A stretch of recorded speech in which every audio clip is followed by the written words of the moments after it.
प्रपद्ये। पतित पावन परम आराध्यतम परम करुणामय परम दयालु श्री गुरु महाराज जी के श्री चरण कमल में असंख्य कोटि साष्टांग दंडवत प्रणाम करके श्री गुरु महाराज जी की परम अहैतु की कृपा प्रार्थना करता हूँ। मेरे शिक्षा गुरुवर्गीय वैष्णवों के श्री चरणों में भी दंडवत प्रणाम करके उनकी भी कृपा प्रार्थना करता हूँ। सभी भक्तों सज्जनों वैष्णवों के श्री चरणों में भी दंडवत प्रणाम करके सभी की कृपा प्रार्थना करता हूँ।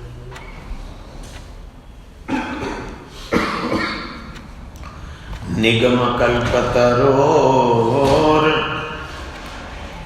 गलितम फलम शुकमुखाद अमृत द्रव संजुतम पिबत भागवतम रसमालयम मुहुरहो रसिका भुवि भावुका।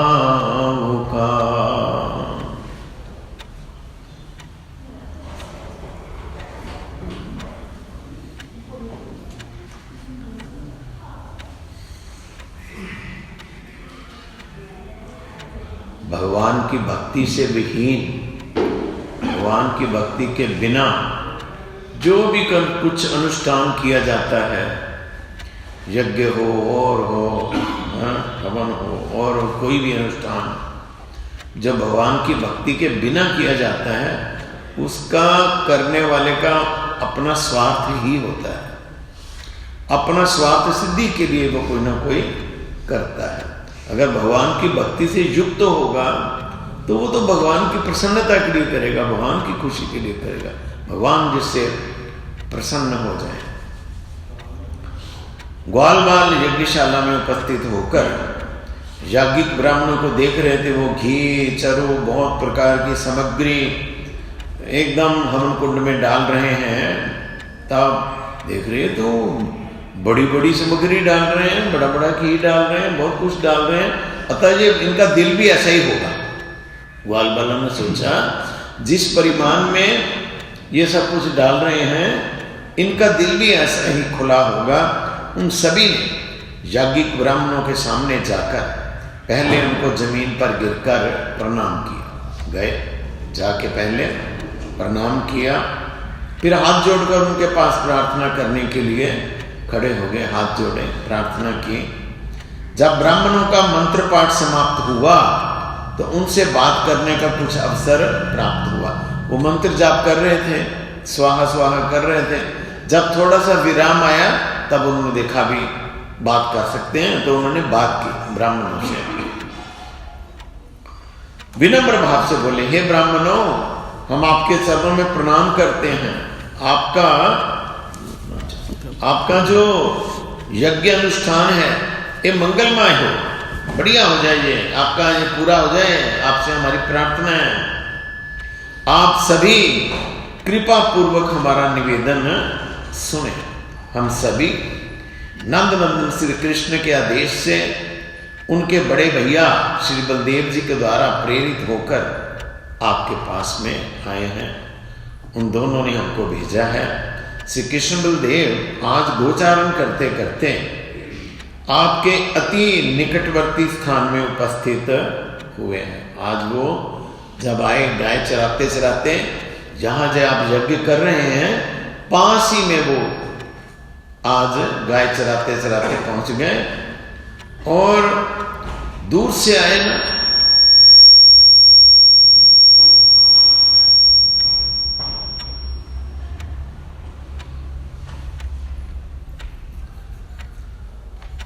थोड़ा सा मास्टर कम कर दो, बस नीचे वाला मास्टर नीचे वाला मास्टर, बस बस। दूर से आए ना, इसलिए बहुत थक भी गए हैं, भूखे भी हैं और बहुत थक भी गए हैं। और यदि आपको कोई आपत्ति ना हो, आप अगर कृपा करें तो आप उनके खाने के लिए कुछ वस्तुएं प्रदान कीजिए, खाने के लिए कुछ वस्तुएं दीजिए। और देखें उनकी भूख मिटाइए। इस प्रकार कहने लगे। आप अब कल बताया था जिस प्रकार जिससे लेने मांगने जाते हैं तो उसका प्रेस करनी होती है। कहने लगे आप धार्मिक चूड़ामणि हैं, हे ब्राह्मणों, आप जो हैं धार्मिक लोगों में भी आप ऊपर में हैं, चूड़ामणि उनकी हैं। अतएव आपसे क्या कहें, आप तो सब जानते ही हैं, आप तो धार्मिक लोग हैं, जानते ही हैं कि घर आए अतिथि को खाली हाथ नहीं भेजना चाहिए, ये कहना चाह रहे हैं। अब तो जानते ही हैं। नहीं, समागत अतिथि को अन्नदान करना गृहस्थों का परम धर्म है। समागत का मतलब जो अतिथि आपके द्वार पे आया उसको कुछ ना कुछ अन्न आदि दान करना, ये गृहस्थ व्यक्ति का कर्तव्य है। गृहस्थ के घर से यदि अपना मनोरथ पूर्ण किए बिना ही अतिथि लौटकर चला जाए तो गृहस्थ के लिए यह कल्याणकारी नहीं। आया तो जितना जो समर्थ है, अतिथि आया कोई मांगने आया, जो समर्थ है उसको देना चाहिए। श्लोक लिखा जाए, अतिथिरस्य भग्नाशो गृहात् प्रति निवर्तते सा तस्मै दुष्कृतं दत्ता पुण्यमादाय गच्छति। किसी के गृहस्थ के घर में कोई अतिथि आ जाए और आके मांगने लगे, कोई याचना करे, और अगर वो मनोरथहीन होकर लौट जाए, मनोरथहीन मतलब जो मांगने आया था उसे ना मिले, भिक्षा ना मिले, तो वह अतिथि अपने किए हुए पाप को गृहस्थ के घर में छोड़ जाता है और गृहस्थ के जो पुण्य हैं वो अपने साथ में ले जाता है। एक गोप बालक देखिए, छोटे बच्चे हैं, बच्चे होके भी किस प्रकार ज्ञान की बात कर रहे हैं ब्राह्मण के सामने। देखिए अब बच्चे, आजकल के बच्चे बोल सकते हैं ये बात? पता ही नहीं है तो बोलेंगे क्या? नहीं, मतलब गोप कुल में होने से भी, अनपढ़ कुल में गोप गाय चराने वाले होने से भी कैसा उनको शास्त्र ज्ञान है। बात बोल रहे हैं हम जाति से गोपर उम्र में बालक हैं, हम तो एक पहली ग्वाले हैं और दूसरा बच्चे हैं, उम्र में बालक हैं। अतः आपके सामने धर्म की ज्यादा बात करना ये हमारी धृष्टता ही है। बोलते हैं आपके सामने हम धर्म की बात कर रहे हैं, आप कहाँ हम कहाँ, बच्चे गोप बालक, आपके सामने धर्म की बात करना धृष्टता ही है। फिर भी यज्ञ कार्य में व्यस्त होने के कारण आपका ध्यान हमारी ओर नहीं गया। आप बात बिजी थे, यज्ञ कर रहे थे, आपका ध्यान, मांगने वाले का किस प्रकार व्यवहार होना चाहिए देख तो लिया उन्होंने कि इन्होंने वापस मुड़ के भी नहीं देखा हमारी बात को, है ना। तब ये ना बोल के कि आपने तो देखा ही नहीं, आपने तो हमारी बात सुनी नहीं, ये बात ना बोल के क्या कहा, आप तो उधर यज्ञ के कार्य में बिजी थे ना, इसलिए आपका ध्यान हमारी ओर नहीं आया, इसलिए अभी हमने आपसे ये सब निवेदन किया है। हमने सोचा, तो बच्चे बोलते हैं, हमने सोचा यदि अतिथि के रूप में आपके घर में आकर भी हम खाली लौट जाएंगे तो हम ही आपके पुण्य क्षय का कारण बन जाएंगे।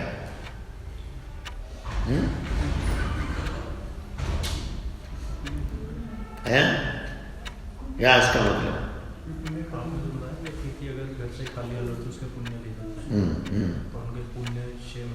तो अतिथि आए, अगर हम आपके हाथ से खाली, मतलब आप हमें कुछ दीजिए, आपके यहां से अगर हम खाली हाथ लौट जाएंगे तो आपके पुण्य समाप्त होने का कारण हम बन जाएंगे, इसलिए हम तो आपको याद ही करा रहे हैं, याद करा रहे हैं। आप हमारा अपराध ग्रहण न करें, आप हमारा अपराध ग्रहण न करें।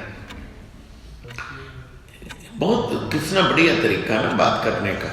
इस प्रकार ग्वाल बाल अनेक प्रकार से प्रार्थना करके भी ब्राह्मणों की दृष्टि को आकर्षित नहीं कर सके। इतनी बात कही, इतनी बात ऊंचे नीचे करके बोली, पर उनका ध्यान अपनी ओर आकर्षण नहीं कर सके। यद्यपि वे सभी क्षुधार्त थे, सभी भूखे थे, फिर भी उन्होंने केवल श्री कृष्ण बलराम के लिए ही अन्न की प्रार्थना की। ये नहीं कहा कि हम सब भूखे हैं, हमारे लिए कुछ खाने को दो। यही कहा कि कृष्ण बलराम पास में आ गए हैं, वो वन में थक गए हैं, भूखे हैं, आप उनके लिए कुछ ना कुछ खाने की वस्तु दीजिए। क्योंकि उन्होंने सोचा कि 2 लोगों के लिए तो मांगने से दे ही देंगे। अब बोलेंगे हम इतने गोप बालक, तब तो उम्मीद ही नहीं है, सभी भूखे हैं, अतः 2 लोगों के लिए तो दे देंगे। इसलिए इस प्रकार उन्होंने विनती की। परंतु जब ग्वाल बालों की विनीत प्रार्थनाओं को सुनकर भी याज्ञिक ब्राह्मणों ने कोई उत्तर नहीं दिया और कोई सामान आदि देने की कोई व्यवस्था नहीं की, तब ग्वाल बालों ने कहा, फिर भी देखिए उनका सहिष्णुता ग्वाल बालों की, और सीधा ऐसा नहीं बोला जाओ तुम नहीं देते जा तुम्हारा सत्यानाश हो जाएगा, ये हो जाएगा, तुम्हें कुछ नहीं। आमतौर पे ऐसा देखा जाता है, कई जगह मैंने देखा ये बात, नहीं देने से शाप देने लग जाते हैं। उन्होंने क्या कहा, अच्छा आपका ध्यान हमारी ओर नहीं आया है ना, आपने हमारी बात पे ध्यान नहीं दिया। हमें ऐसा लगता है शायद आप ये बात विचार कर रहे हैं कि यज्ञ का अन्न खाना तो दोष युक्त होता है, इसलिए ही नहीं आप हमें दे रहे हैं।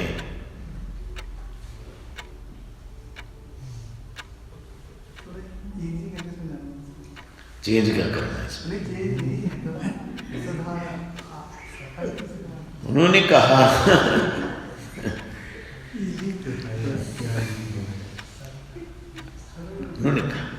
ध्यान नहीं दिया ना, तो ध्यान जब नहीं दिया तो उन्होंने फिर कहा ब्राह्मणों को, उनका टारगेट क्या है कि किसी न किसी प्रकार इनसे कुछ ले।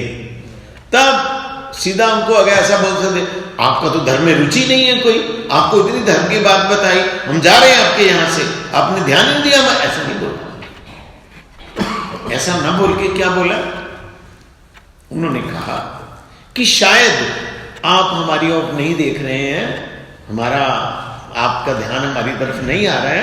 हमें लगता है क्योंकि शास्त्र में लिखा हुआ है कि जो याज्ञिक अन्न है वो नहीं लेना चाहिए, लेना नहीं चाहिए, उसमें दोष है, तो इसलिए शायद आप नहीं दे रहे। पर उन्होंने कहा ये तो बात ठीक है, शास्त्र में लिखा है कि जब से दीक्षा हो जाए यज्ञ की, और यज्ञ के भीतर वो उसका कोई सामान नहीं ग्रहण करना चाहिए, है ना। दीक्षा का मतलब कोई अनुष्ठान करने के लिए। अब तुम्हारी दीक्षा हुई, तुम्हें हुई दीक्षा, किसने यज्ञ कराया, किसने दीक्षा दी? बुझवा भागवत महाराज ने, हैं? हाँ, विष्णु महाराज ने। विष्णु महाराज जब दीक्षा दी, उन्होंने तो मंत्र सुना दिया। जो यज्ञ कराने वाला व्यक्ति है वो पुरोहित उसको बोलते हैं, यज्ञ जो कराएगा पुरोहित है, उसको पहले मंत्र बोल के करना पड़ता है। आपको तो ध्यान नहीं रहा होगा ना उस समय, उसको मंत्र बोल के करना पड़ता है, मैं आपको पुरोहित रूप में ग्रहण करता हूं, है ना। फिर वो जो पुरोहित है वो कहता है मैं आपको यजमान रूप में ग्रहण करता हूं, तभी तो अनुष्ठान होगा। आपको मंजूर है? हाँ, स्वस्ति बोलना पड़ता है। अच्छा, वो किस काम के लिए आपने ऐसा किया? उस काम के लिए जो दीक्षा सम्मति ली ना उनके, आप पूजा पाठ सब आप कराएंगे, ठीक है। इस प्रकार कोई विशेष अनुष्ठान करने के लिए पुरोहित का वर्ण करना पड़ता है, है? कोई विशेष इतना बड़ा यज्ञ करना, तो उसके लिए बिना पुरोहित के होगा, पुरोहित को वर्ण करना पड़ेगा। पुरोहित को पुष्प, जल, वस्त्र, गमछा, कंबल जो बन सके वो दे के उसको वर्ण करना पड़ता है पहले। आपको तो आसानी हो गया ना, सब दे के वर्ण करना पड़ता है। जो आपका आपके सामर्थ्य है जो आपकी, तो वो अनुष्ठान करेंगे यज्ञ। तो यज्ञ के लिए दीक्षित होना, एक संकल्प लेना। उसके पहले जो मर्जी खा लिया, जो मर्जी पी लिया, जैसे मर्जी कर लिया। जब से इस अनुष्ठान में दीक्षा ली कि मैं ये अनुष्ठान करूंगा, तो उसके लिए सारे नियम पालन करने पड़ेंगे। भूमि में सोना पड़ेगा, शुद्ध वैश्यान्न खाना पड़ेगा, सात्विक रहना पड़ेगा, क्या क्या किससे बात करना है, किससे नहीं बात करना, वो करना पड़ेगा। ऐसा उसके नियम के अनुसार चलना। तब से लेके जब तक यज्ञ की पूर्ण होती ना हो, ड्यूरिंग दैट पीरियड यज्ञ का अन्न तो भगवान के लिए ये सारा ग्रहण करना दोष होता है। वो ग्वाल बाल बोल रहे हैं। शायद आप ये सोच कर ही, क्योंकि शास्त्र में ये वर्जित है, इसलिए नहीं आप हमें ये कुछ दे रहे खाने को। परंतु साथ में बोलते, परंतु ये जो विधान है ये अमुक नामक यज्ञ के लिए, अमुक नामक जो सौत्रबनी यज्ञ है उसके लिए उसका यज्ञ, उसका अन्न नहीं लेना चाहिए। परंतु आप जो यज्ञ कर रहे हैं, शास्त्र बोलता है इसका अन्न लेने में कोई दोष नहीं है। उनको कन्विंस कराना है ब्राह्मणों को, है ना। आप जो यज्ञ कर रहे हैं, आप तो यज्ञ स्वर्ग प्राप्ति के लिए कर रहे हैं ना, इसलिए आप अगर बीच में से दे देंगे तो उसमें कोई दोष नहीं है। अतः आपसे अगर हम अन्न की भिक्षा ले लें, सामान ले लें, तो आपको कोई दोष नहीं लगेगा। यद्यपि बच्चे, गोपों के बच्चे, ग्वाल बाल बहुत थोड़ी आयु के हैं, कम उम्र के हैं, और कभी वो गए वेद ध्यान करने के लिए तो नहीं गए कभी गोप बाल, परंतु अज्ञानी नहीं है।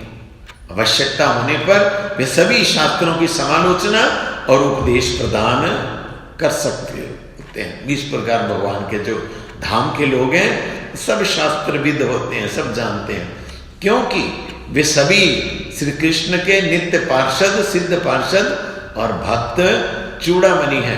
भक्त के हृदय में सबसे बड़ा गुण होता है भक्ति, और भक्ति ही सब प्रकार के गुणों को आकर्षित कर लेती है। जहां भक्ति होती है सब गुण वहां पर आके विराजमान हो जाते हैं। वहां पढ़ने पढ़ाने की जरूरत नहीं पड़ती, ऑटोमेटिक सब गुण आके अवतरित हो जाते हैं भक्त के हृदय में। अतः उनकी देह, देह का मतलब ग्वाल वालों की देह, इंद्रियां, मन आदि सभी कुछ अप्राकृत है, ये संसार का तो नहीं है, भगवान के धाम के लोग हैं। उनको सब प्रकार का ज्ञान स्वाभाविक रूप से ही प्राप्त है, वे स्वयं ही ज्ञानमय हैं। श्री कृष्ण स्वयं अद्वय ज्ञान तत्व होकर भी जैसे लीला के आवेश में अज्ञानी की भांति व्यवहार करते हैं, वैसे ही श्री कृष्ण के नित्य पार्षद भी सर्व ज्ञान संपन्न होकर भी केवल मात्र श्री कृष्ण की सेवा के उपयुक्त ज्ञान का ही प्रकाश करते हैं। क्या बोला?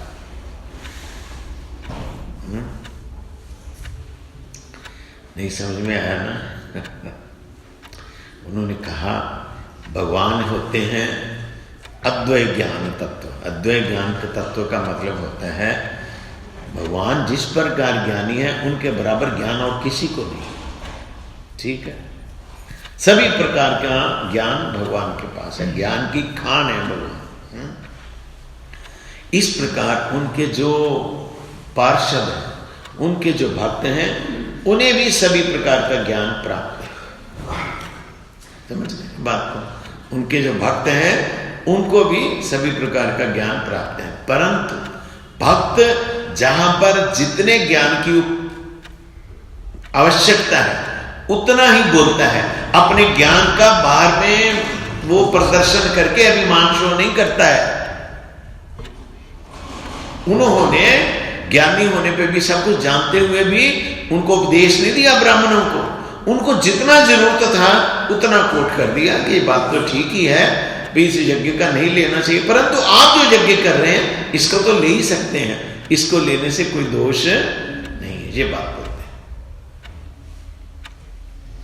इसके अतिरिक्त उनका ज्ञान जो है, भक्तों का ज्ञान, भगवान के पार्षदों का ज्ञान योग माया के प्रभाव से आच्छादित रहता है। वो योग माया अगर आच्छादन ना करे तो फिर तो लीला ही नहीं आगे चलेगी।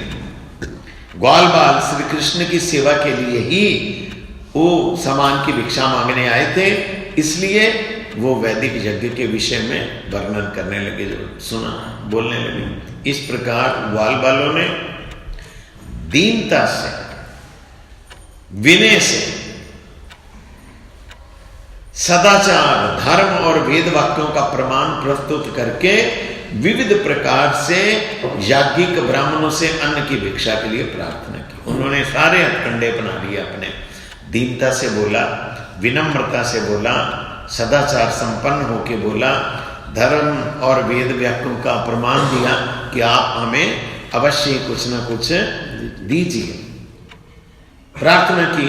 उन लोगों ने स्पष्ट रूप से कहा, ये तो छुपाया नहीं, सीधा कहा, श्री कृष्ण बलराम भूखे हैं, भूखे हैं और उन्होंने ही, एक तो भूखे हैं और दूसरा उन्होंने ही हमको यहां पर भेजा। दो बातें हो गई ना अलग अलग, सुंदर गोपाल प्रभु, दो बातें हो गई। एक कृष्ण बलराम भूखे हैं और दूसरा उन्होंने ही हमको यहां पर भेजा है। अतः ग्वाल बालों की ये भिक्षा श्री भगवान की ही भिक्षा थी। उनको जो भिक्षा करने गए एक तरह से भगवान के लिए ही भिक्षा थी, इसमें कुछ संदेह नहीं है। किंतु याज्ञिक ब्राह्मणों ने ग्वाल बालों की ये प्रार्थना सुनकर भी अनसुनी कर दी, ध्यान नहीं दिया।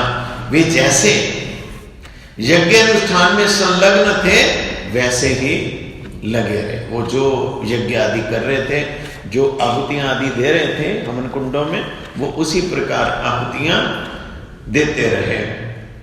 ग्वाल बालों के साथ वार्तालाप तो बड़ी दूर की बात, उन्होंने ग्वाल बालों की तरफ मुड़कर देखा ही नहीं।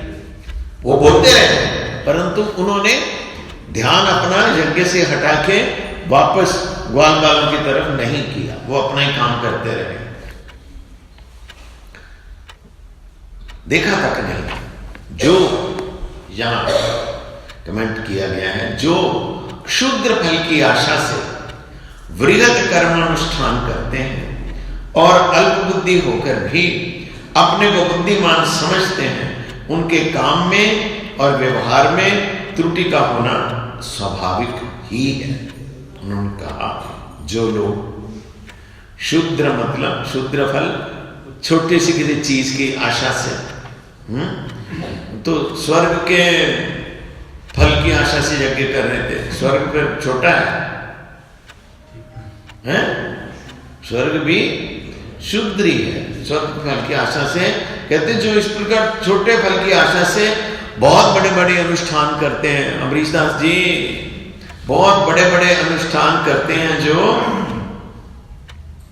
वो कहते अल्प बुद्धि, उनकी बुद्धि कम, अल्प बुद्धि होकर भी अपने को जो बुद्धिमान समझते हैं, उनके काम में क्या त्रुटि होना स्वाभाविक ही है। मतलब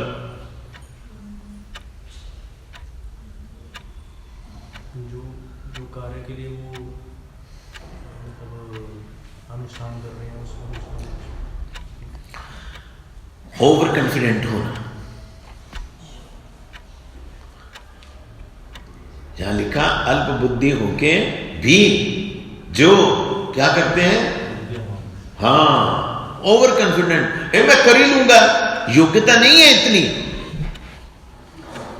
योग्यता है नहीं। योग्यता ना होने पर भी ओवर कॉन्फिडेंट होके जो काम कर, उसमें गलती होगी, कमी रहेगी उसमें, क्योंकि योग्यता तो है नहीं। ये बात बोल रहे हैं। अतः याज्ञिक ब्राह्मण अनित्य स्वर्ग की प्राप्ति की आशा से वो आंगिरस यज्ञ का अनुष्ठान उन्होंने किया था। अब क्या उनसे गलती क्या हो रही है? ब्राह्मणों से गलती हो रही है ना। क्या गलती हो रही? वो वेद को जानते हैं, आप सदाचारी हैं, स्वर्ग की कामना से इतना बड़ा यज्ञ अनुष्ठान कर रहे हैं, गलती कहां पर हो रही है उनसे? वो गलती हो रही है क्यों? उन्होंने बोला कि वो इतना बड़ा अनुष्ठान कर रहे हैं, सब जानते भी हैं, ओवर कॉन्फिडेंट, हम जो कर रहे हैं वो सही है। हम जो कर रहे हैं सही, इसको तो बोलते हैं जो कर रहे हैं ठीक ही कर रहे हैं, तभी तो उन्होंने मुड़ के देखा नहीं। तो इस कॉन्फिडेंस ने, इस ओवर कॉन्फिडेंस ने उन एक गलती करा दी उनसे। कौन सी गलती कराई? तिथियों का समय। गलती क्या कराई? गलती कराई जिसके लिए अनुष्ठान कर रहे हैं, जिसके लिए वो बलदेवाय स्वाहा, कृष्णाय स्वाहा, गोविंदाय स्वाहा, जिसके लिए कर रहे हैं उनका रेफरेंस लेके मांग रहे हैं, उनकी तरफ ध्यान नहीं दिया। ये हमसे गलती हो रही है। वो आप कॉन्फिडेंट है हम जो कर रहे हैं वो सही कर रहे हैं, नहीं। मान लीजिए हम लोग एक व्यक्ति बैठ गया, आसन पे बैठ गया संध्या करने के लिए। संध्या करने के लिए बैठ गया। आप जानते हैं संध्या करने के लिए वो सबसे पहले आचमन करना होता है। 3 बार आचमन करना होता है। श्री केशवाय नमः, श्री नारायणाय नमः, श्री माधवाय नमः, आचमन करना। आसन पर बैठ गया, बैठ के उसने आचमन भी कर लिया। अब क्या करेगा? वो जो गुरुजी ने प्रदान किए हैं मंत्र वो जप करेगा? नहीं। क्यों? वो हाथ में यज्ञोपवीत लेके तो वो मंत्र जप करना उसने शुरू कर दिया। मंत्र कितने ही हैं, अभी शुरू ही किया, गुरुजी आगे इतने में आवाज दी, ए श्याम सुंदर। तो अगर वो बोले संध्या टूट जाएगी उसकी। संध्या के दौरान आप बात नहीं कर सकते किसी से। अगर जरूरी करनी पड़ गई दोबारा आचमन करना होगा, दोबारा आचमन करके दोबारा फिर मंत्र जप करना होगा। बात नहीं कर सकते किसी से, नहीं। बात दें गुरुजी, ए श्याम सुंदर। फिर वो क्या करेगा? वो संध्या को छोड़ेगा। जो संध्या दी किसने? गुरुजी ने तो दी है। तो गुरु प्रदत्त संध्या को छोड़ेगा कि नहीं छोड़ेगा? छोड़ेगा। जो गुरुजी ने प्रदान की संध्या उसको छोड़ देगा वो? मुश्किल है ना, मुश्किल। वो संध्या को अगर छोड़ता है या चुप रहे, मान लीजिए कि मैं जल्दी जल्दी मंत्र जप कर लूं, अच्छा मैं फिर जाता हूं, ठीक होगा? है? ठीक होगा? नहीं। इसलिए तो एकदम संध्या को छोड़ के, आसन छोड़ के उठ के जाए, हाँ जी गुरुजी, हाँ जी बताइए। है? तो जिसके लिए वो यज्ञ कर रहे हैं वो आगे बोल रहे हैं हमको दीजिए खाने को, उनकी तरफ ध्यान नहीं, ये बात समझा रहे हैं।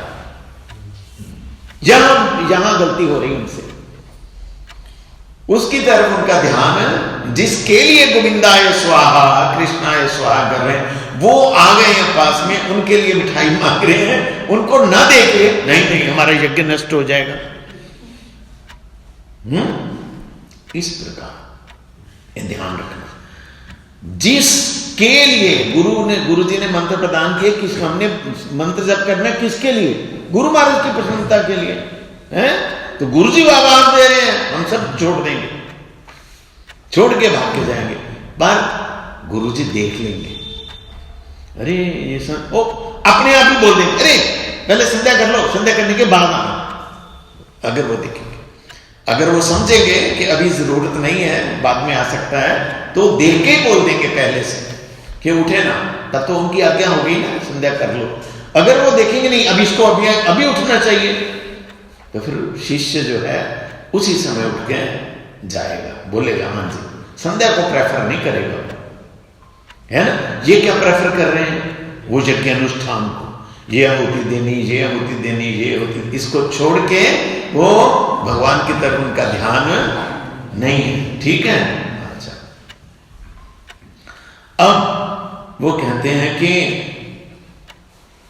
याज्ञिक ब्राह्मणों ने अनित्य स्वर्ग की प्राप्ति की आशा से वो जो आंगिरस नाम का विशाल यज्ञ अनुष्ठान किया था, वे वेद वेद्य भगवान की उपेक्षा करके निरंतर वेद मंत्रों का पाठ कर रहे थे। वेद विद्या का मतलब वेद जिनके बारे में बता रहा है, वेद को पढ़ने से जो शिक्षा है, क्या भगवान की सेवा करना, वेद यही तो बताता है। तो बोल रहे हैं वाक्य, बोल रहे हैं, मंत्र बोल रहे हैं, पर मौका आ गया तो उसमें ध्यान नहीं, ये बोल रहे उसमें ध्यान नहीं है।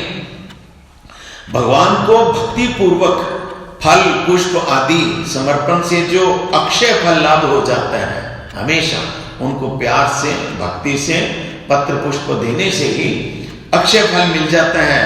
उसकी तुलना में ये एक यज्ञ क्या वो कर रहे हैं, करोड़ यज्ञ करें वो भी उसका फल भी कुछ नहीं, ऐसा बोलते। ये बात वो समझ नहीं पाए कि अगर हमने भगवान को प्रसन्न कर लिया तो यज्ञ तो अपने आप ही हो जाएगा, परंतु वो कहते भगवान को खुश करने का काम एक पलड़े में और करोड़ों ऐसे यज्ञ एक पलड़े में, तो वो भी उनका कोई फल की कीमत नहीं है भगवान की कृपा के सामने।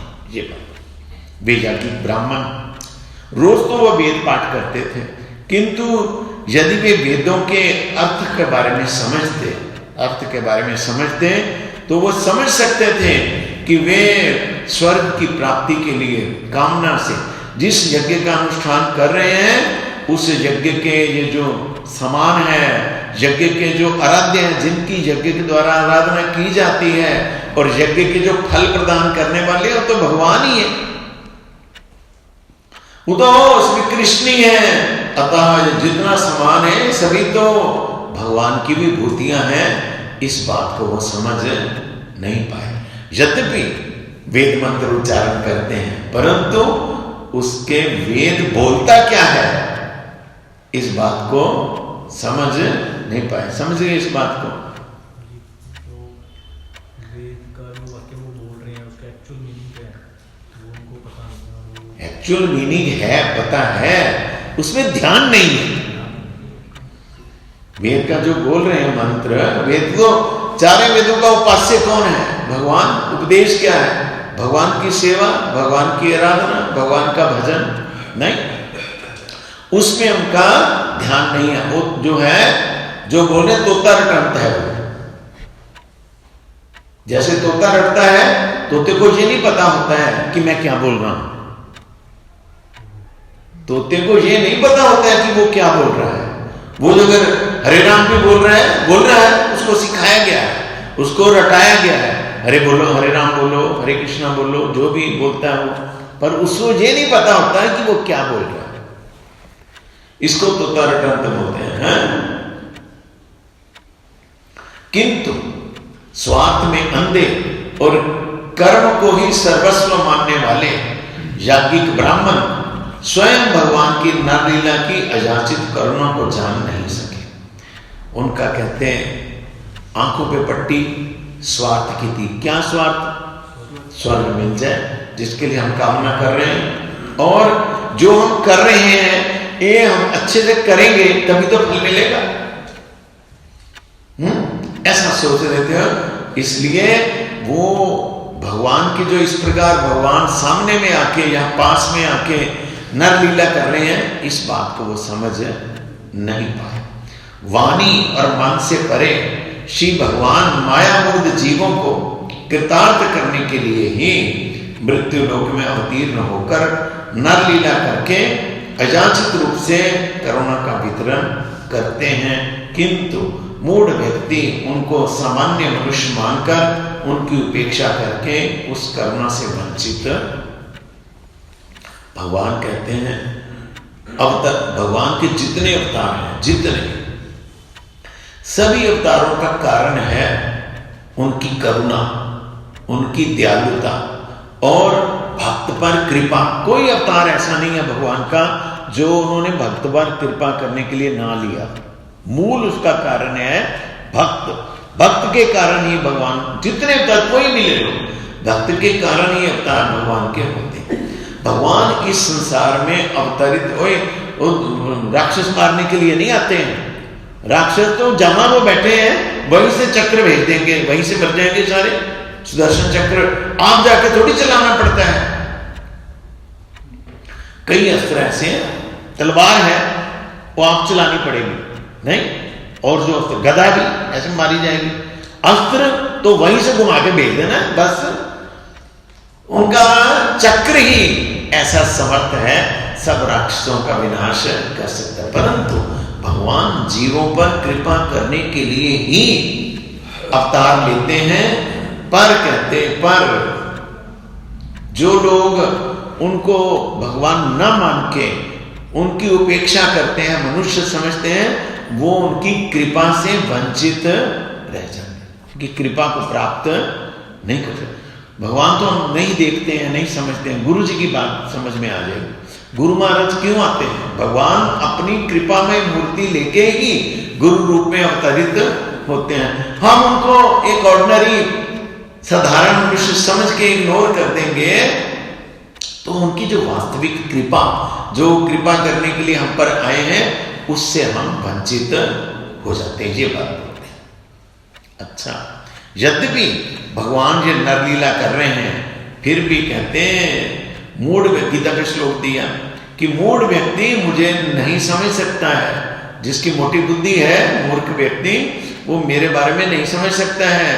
श्री भगवान जब अपनी नर आकृति को इस मृत्यु लोक में प्रकाशित करते हैं तो विवेकहीन मूढ़ व्यक्ति उनको सामान्य मानव मानकर उनका विशेषत्व ग्रहण नहीं कर पाते।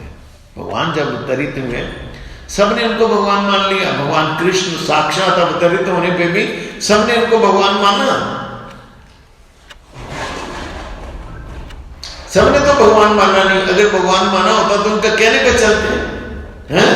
भगवान ने कहा इनको 5 गांव दे दो, 5 गांव पांडवों को। उन्होंने तो भगवान समझा नहीं कृष्ण को, है बोला 5 गांव, एक सुई के नक्के के बराबर हम जगह नहीं देंगे इनको। 5 गांव की बात कर रहे हैं हम। पर जिन्होंने माना वो उनकी कृपा को ले पाए, जिन्होंने नहीं माना उनकी कृपा से वंचित हो गए। अतः याज्ञिक ब्राह्मण सर्वदा वेद पाठ में अनुरक्त रहकर भी साक्षात वेद वेद्य परम पुरुष को सामने में पाकर भी उनको तत्व से जान नहीं पाए कि जिस वेद में हम जिस भगवान के बारे में रोज याद करते हैं, आज वही सामने में आ गए हैं। इसलिए हमको सब छोड़ के उधर ध्यान देना चाहिए। ये बात उनकी समझ में नहीं है। जिनके उद्देश्य से वो यज्ञ में डाल रहे हैं, आहुतियां डाल रहे हैं, उनकी ही वही प्रार्थना कर रहे हैं। भगवान की प्रार्थना ही तो गोपाल कर रहे हैं। उनकी प्रार्थना सुनकर भी वो एक मुट्ठी अन्न देने में भी समर्थ नहीं हुए।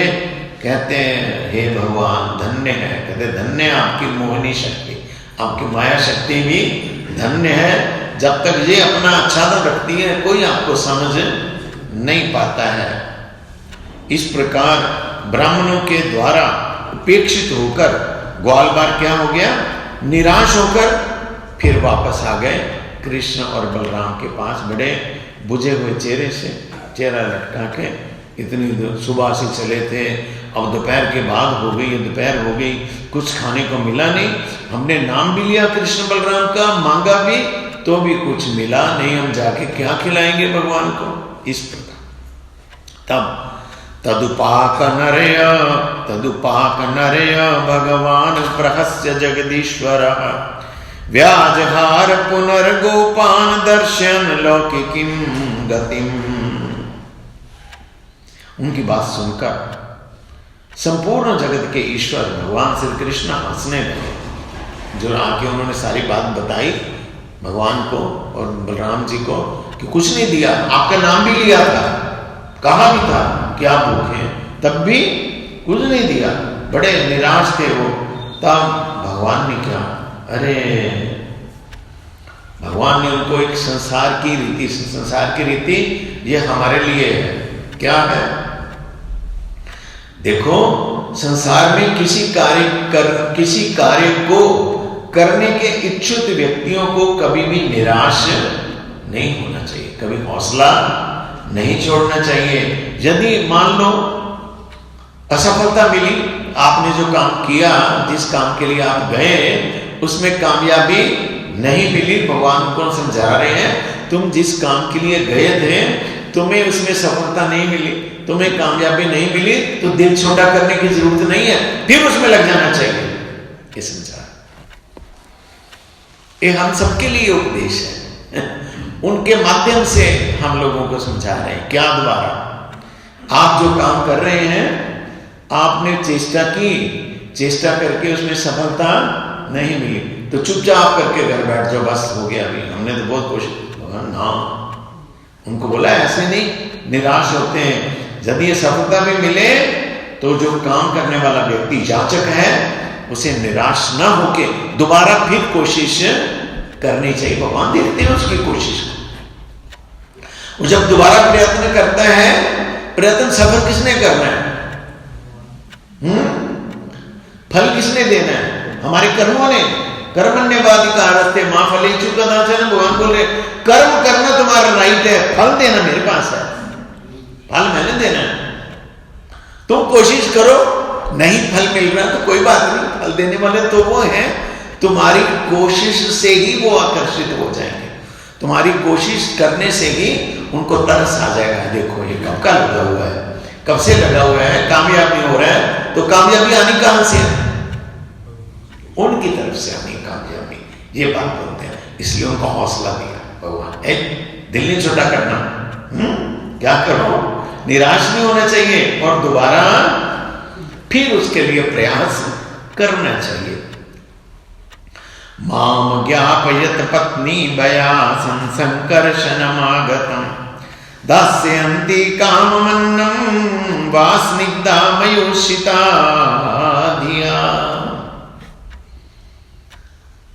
कहते हैं ग्वाल बालों, तुम लोग एक बार क्या करो, आप वो ब्राह्मणों के पास ना जाके उनकी जो पत्नियां हैं ना उनके पास जाओ, क्योंकि पत्नियां तो साथ में आई हुई हैं नाना प्रकार के व्यंजन बनाने के लिए, रसोई करने के लिए, सब आई हुई हैं मथुरा से। उनके पास जाओ और उनसे कहो कि बलदेव और श्री कृष्ण यहां गोचारण के लिए उपस्थित हुए हैं और कुछ भोज्य सामग्री के लिए प्रार्थना कर रहे हैं। उनको जाके बोलना कि कृष्ण बलराम यहाँ पास में आए हुए हैं और कुछ खाने की वस्तु मांग रहे हैं। उनका जो मन है ब्राह्मण पत्नियों का, वो मन सदा मुझ में लगा रहता है। वो क्योंकि मेरे बारे में नाम कीर्तन करती रहती हैं, मेरी कथाएं बोलती रहती हैं आपस में मिलके, तो मन मुझ में लगा रहता है। उनका मन मेरे प्रति, हमारे प्रति स्नेहपूर्ण है, हमको प्यार करती है। देखा नहीं पहले कभी, ना भगवान ने उनको देखा ना उन्होंने उनको। उनका मन जो है मेरे प्रति प्यार युक्त है, स्नेह युक्त है। अतः तुम जितना मांगोगे वो दे देंगे। जाओ उनके पास में जाके प्रार्थना करो, यज्ञ पत्नियों के पास में। ऐसा बोल दिया। रमन की शादी में रात को जब फेरे होने लगे ना, तो फेरों में उन्होंने, यहां भी मैंने देखा, हमारे गुप्ता जी के बेटा परतों आया अमिट, तो पहले मैं गया था, फेरे पहले हो गए, तो उन्होंने रामकिशोर शास्त्री जी, पंडित जी, उन्होंने एक बात सुनाई। बात बहुत सुंदर बात है। वो जानते हैं, बनारस में पढ़े लिखे हैं, वहाँ सीखा उन्होंने काम शास्त्री का, इसलिए शास्त्र के बारे में थोड़ा उन्होंने एक बात सुनाई थी। उनकी शादी में भी सुनाई थी, वहाँ भी सुनाई, जहाँ तक मुझे याद है। उन्होंने कहा कि वो जो धनुष है जिसको तोड़ने के लिए वो सब राजा लग गए हैं, सब राजा लग गए हैं, उठा पाया कोई? टस से मस नहीं कर पाया, हिला नहीं सका। मानस में लिखा भूप सहस 10 एक ही बार, 10,000 राजा, भूप सहस 10। सहन ना, इस प्रकार वो क्या करने लगे, मिलके उसको उठाने लगे। भूप सहस 10,000, सहस 10 का मतलब 10,000 एक ही बार लगे उठावन, टरही नटार, हिला भी नहीं सके। तो अब जानकी जी ने जब वहां पुष्प वाटिका में वो गई तो उन्होंने देखा भगवान को पुष्प वाटिका में, हैं? क्या देखा? वो आए क्यों थे वहां पुष्प वाटिका में पता है? राम लक्ष्मण क्यों आए थे महाराज जनक की पुष्प वाटिका में? विश्वामित्र के लिए पुष्प आदि चयन करने के लिए आए, है ना, कि उनकी पूजा के लिए हम फूल आदि चयन करके ले जाए आए। तो वहां जानकी जी ने, भगवान ने भी पहली बार वहां देखा जानकी जी को। जानकी जी की कोमलता के बारे में तो हम कई बार याद कर चुके हैं। जानकी ने देखा एक फूल तोड़ रहे हैं, फूल तोड़ते हुए भी इनका पसीना आ रहा है, ये धनुष तोड़ेंगे हैं? ये इतने सुकोमल, इतना सुकोमल अंग है इनका, है?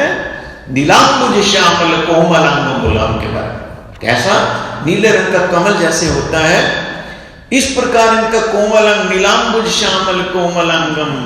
अच्छा, तो जानकी जी बोलती फूल तोड़ने में इनको पसीना आ रहा है, ये तोड़ेंगे।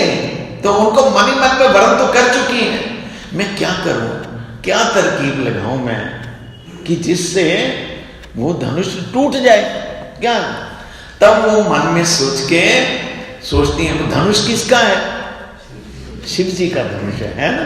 शिव जी का धनुष है। तो शिव जी अगर उस धनुष से अपना वेट कम कर ले, अपना, वो दिव्य धनुष है, तो दिव्य धनुष से अगर अपना भार जो है वो खींच ले, हल्का सा कर दे फूल की तरह, तब ये उठा सकते हैं।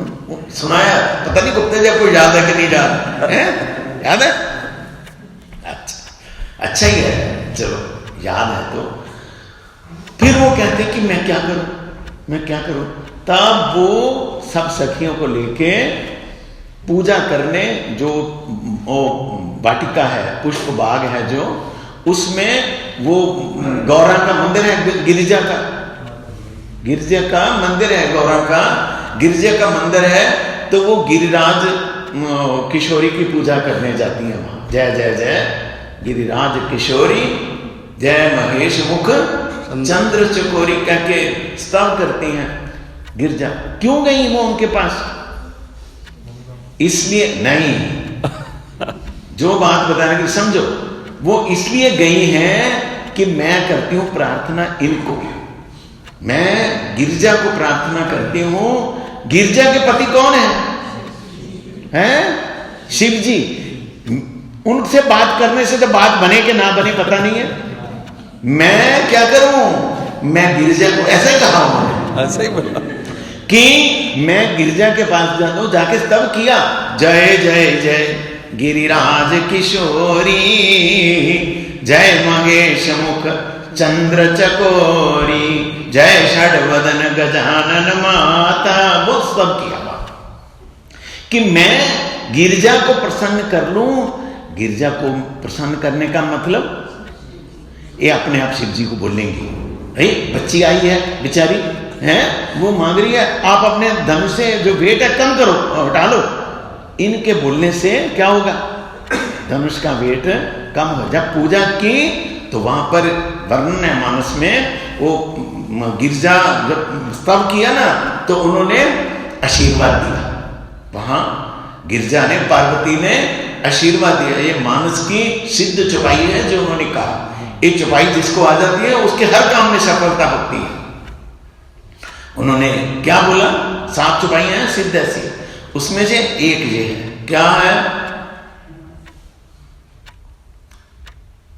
वो है सुनो सिया सत्य, सुनो सिया सत्य असीस हमारी,